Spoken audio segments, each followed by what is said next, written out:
ಈ ಹಿಂದುತ್ವ ಹೊಟ್ಟೆಪಾಡಾಗಬಾರ್ದು, ಹಿಂದುತ್ವ ಶೋಕಿ ಆಗಬಾರ್ದು, ಹಿಂದುತ್ವ ಪ್ರಚಾರದ ತೆವಲಿಗಾಗಿ ಆಗಬಾರ್ದು.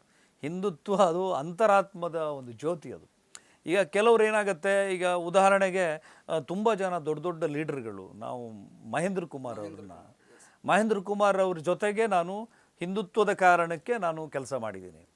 ಆದರೆ ಅದೇ ಮಹೇಂದ್ರ ಕುಮಾರ್ ನಂತರ ಪರಿವರ್ತನೆ ಹೊಂದಿರುವಂಥದ್ದು ಇದೆಯಲ್ಲ, ತನಗೆ ಅವಮಾನ ಆಯಿತು ಇನ್ನೊಂದು ಮತ್ತೊಂದು ಅನ್ನುವ ಕಾರಣಕ್ಕೆ ತನ್ನ ತಾಯಿಯ ವಿರುದ್ಧವೇ ತಿರುಗಿ ನಿಲ್ಲುವಂತಹ ಹಂತಕ್ಕೆ ಹೋಗಿರುವಂಥದ್ದು, DYFI SDPI ಅಂಥವ್ರ ಜೊತೆಗೆ ಸೇರ್ಕೊಂಡು ಹಿಂದುತ್ವನ ಜರಿಯುವಂಥದ್ದು ನಮ್ಮ ದೌರ್ಭಾಗ್ಯ. ಅಂತಹ ಮನೋಸ್ಥಿತಿ ನವೀನ್ ಸೂರಿಂಜೆ ಅಂಥವರೆಲ್ಲ ಇವತ್ತು ಅದನ್ನೇ ಮಾಡ್ತಾ ಇದ್ದಾರೆ. ಇದಕ್ಕೆಲ್ಲ ದುಷ್ಟ ಪ್ರೇರಣೆ ಕೊಡ್ತಾ ಇರುವವರೇ ಅವರೇ ಒಂದಿಷ್ಟು ಜನ. ಇದು ನಿಮಗೆ ಇಷ್ಟೇ ಅಲ್ಲ, ಇದರ ಆಚೆಗೆ ತುಂಬ ದೊಡ್ಡ ದೊಡ್ಡ ಮುಖಗಳಿವೆ. ಇದು ಒಂದು ಕೇಂದ್ರೀಯ ಮಟ್ಟದಲ್ಲಿ ತನಿಖೆಗೆ ಒಳಪಟ್ಟರೆ, ಯಾಕಂದರೆ ಧರ್ಮಸ್ಥಳ ಕುಕ್ಕರ್ ಬಾಂಬ್ ಬ್ಲಾಸ್ಟ್ ಮಾಡುವನಿಗೆ ಸಹ ಟಾರ್ಗೆಟ್ ಆಗಿತ್ತು. ಕರೆಕ್ಟಾಗಿ ತನಿಖೆಗೆ ಒಳಪಟ್ಟರೆ ಒಂದು ಒಳ್ಳೆ ರಿಸಲ್ಟ್ ಸಿಗುತ್ತೆ. ಯಾಕಂತ ಹೇಳಿದ್ರೆ ಈ ಹೋರಾಟ ಎಲ್ಲರಿಗೂ ಒಂದು ರೀತಿಯಲ್ಲಿ ಇದೇನೋ ಸರಿ ಆಗ್ತಾ ಇಲ್ಲ ಅಂತ ಗೊತ್ತಾಗಿದ್ದು ಯಾವಾಗ ಅಂತ ಕೇಳಿದರೆ SDPI ಬಂದು ಜಾಯ್ನ್ ಆಗುತ್ತೆ. ನಿಷೇಧಿತ PFI ಸಂಘಟನೆಯ ಕೆಲವರು ಬಂದು ಕೈ ಜೋಡಿಸ್ತಾರೆ. ಆ ಸಂದರ್ಭದಲ್ಲಿ ಈ ಕಟ್ಟರ್ ಹಿಂದೂ ಸಮಾಜ ಒಂದಿದೆಯಲ್ಲ, ಅವರಿಗೆ ಡೌಟ್ ಬರುತ್ತೆ, ಇವರೆಲ್ಲ ಯಾಕೆ ಬರ್ತಾ ಇದ್ದಾರೆ, ಇದ್ರ ಹಿಂದೆ ಹಾಗಾದ್ರೆ ಏನಿದೆ ಅಂತ ಹೇಳಿ. ಈ ಹಿಂದುತ್ವ ಹೊಟ್ಟೆಪಾಡಾಗಬಾರ್ದು, ಹಿಂದುತ್ವ ಶೋಕಿ ಆಗಬಾರ್ದು, ಹಿಂದುತ್ವ ಪ್ರಚಾರದ ತೆವಲಿಗಾಗಿ ಆಗಬಾರ್ದು. ಹಿಂದುತ್ವ ಅದು ಅಂತರಾತ್ಮದ ಒಂದು ಜ್ಯೋತಿ ಅದು.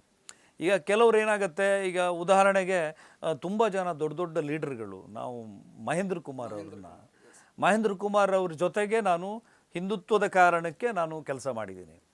ಆದರೆ ಅದೇ ಮಹೇಂದ್ರ ಕುಮಾರ್ ನಂತರ ಪರಿವರ್ತನೆ ಹೊಂದಿರುವಂಥದ್ದು ಇದೆಯಲ್ಲ, ತನಗೆ ಅವಮಾನ ಆಯಿತು ಇನ್ನೊಂದು ಮತ್ತೊಂದು ಅನ್ನುವ ಕಾರಣಕ್ಕೆ ತನ್ನ ತಾಯಿಯ ವಿರುದ್ಧವೇ ತಿರುಗಿ ನಿಲ್ಲುವಂತಹ ಹಂತಕ್ಕೆ ಹೋಗಿರುವಂಥದ್ದು, DYFI SDPI ಅಂಥವ್ರ ಜೊತೆಗೆ ಸೇರ್ಕೊಂಡು ಹಿಂದುತ್ವನ ಜರಿಯುವಂಥದ್ದು ನಮ್ಮ ದೌರ್ಭಾಗ್ಯ. ಅಂತಹ ಮನೋಸ್ಥಿತಿ ನವೀನ್ ಸೂರಿಂಜೆ ಅಂಥವರೆಲ್ಲ ಇವತ್ತು ಅದನ್ನೇ ಮಾಡ್ತಾ ಇದ್ದಾರೆ. ಇದಕ್ಕೆಲ್ಲ ದುಷ್ಟ ಪ್ರೇರಣೆ ಕೊಡ್ತಾ ಇರುವವರೇ ಅವರೇ ಒಂದಿಷ್ಟು ಜನ. ಇದು ನಿಮಗೆ ಇಷ್ಟೇ ಅಲ್ಲ, ಇದರ ಆಚೆಗೆ ತುಂಬ ದೊಡ್ಡ ದೊಡ್ಡ ಮುಖಗಳಿವೆ. ಇದು ಒಂದು ಕೇಂದ್ರೀಯ ಮಟ್ಟದಲ್ಲಿ ತನಿಖೆಗೆ ಒಳಪಟ್ಟರೆ, ಯಾಕಂದರೆ ಧರ್ಮಸ್ಥಳ ಕುಕ್ಕರ್ ಬಾಂಬ್ ಬ್ಲಾಸ್ಟ್ ಮಾಡುವನಿಗೆ ಸಹ ಟಾರ್ಗೆಟ್ ಆಗಿತ್ತು. ಕರೆಕ್ಟಾಗಿ ತನಿಖೆಗೆ ಒಳಪಟ್ಟರೆ ಒಂದು ಒಳ್ಳೆ ರಿಸಲ್ಟ್ ಸಿಗುತ್ತೆ. ಯಾಕಂತ ಹೇಳಿದ್ರೆ ಈ ಹೋರಾಟ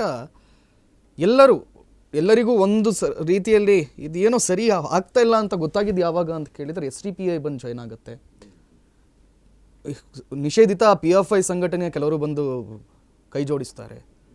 ಆ ಸಂದರ್ಭದಲ್ಲಿ ಈ ಕಟ್ಟರ್ ಹಿಂದೂ ಸಮಾಜ ಒಂದಿದೆಯಲ್ಲ, ಅವರಿಗೆ ಡೌಟ್ ಬರುತ್ತೆ, ಇವರೆಲ್ಲ ಯಾಕೆ ಬರ್ತಾ ಇದ್ದಾರೆ, ಇದ್ರ ಹಿಂದೆ ಹಾಗಾದ್ರೆ ಏನಿದೆ ಅಂತ ಹೇಳಿ.